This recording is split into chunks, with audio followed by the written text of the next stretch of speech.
Hivi inasadikika kwamba wanawake wa Njombe ni wanawake ambao wako serious sana kwenye utafutaji. Yaani ni kwamba wamebezi sana kwenye masuala ya kutafuta pesa na sio kuzingatia hisia za mtu. Je, jambo hili ni la kweli? Kwa jinsi unavyoweza kuwajua wewe. Naam. Ni kweli. Kwa nini imekuwa katika mfumo wa namna hiyo? Wanaume wa Njombe ni wasaliti. Kwa kusema wewe ukae ukijiuka unawategemea wanaume wa Njombe. Haifiki kulapa. Kwa ndo maana wanawake wengi sana wa Njombe mbona ni bora kujikita tu kutafuta hela ili kuendeleza maisha yao. Tunajua maisha bila pesa wapi. Ndio. Kwa bora tu mtakatafuta hela akatizi mahitaji yake. Na pili, kuna baadhi ya wanaume wanapenda kulelewa na wanawake. Kuna wanawake wengine pia wanatafuta kwa ajili ya kuwatunza wanaume zao na kuendesha familia zao. Kwa hiyo wanaume wa Njombe ni wanaume ambao wanapenda kulelewa, si ndio? Baadhi yao wengine wanapenda kulelewa, hasa vijana.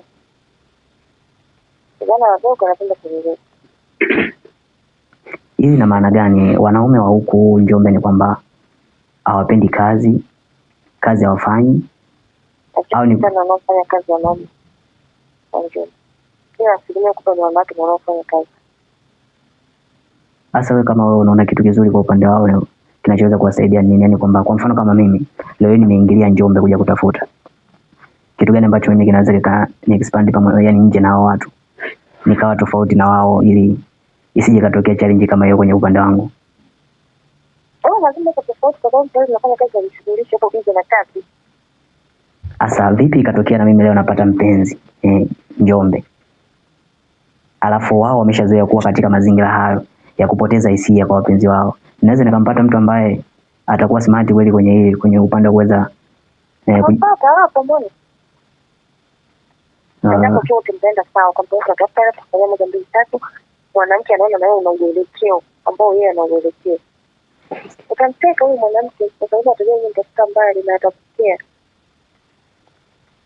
Kwa hiyo ina maana kwamba ukihitaji kumpata mwanamke wa Njombe, target kubwa au lengo kubwa la kuweza kumfikishia liwe hususan ni pesa, si ndio?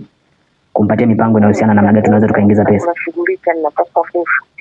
Bila ukikaa ukamwachia peke yake awe busy atafuta hela peke yake. Ni vile wewe hautafuti hela. Itaonekana kama unamtegemea yeye. Kwa hiyo atakupinga kutafuta hela. Atakusahau. Ila wewe ukiwa mtegemea mahitaji yako, mahitaji yake na mtegemea kwa wakati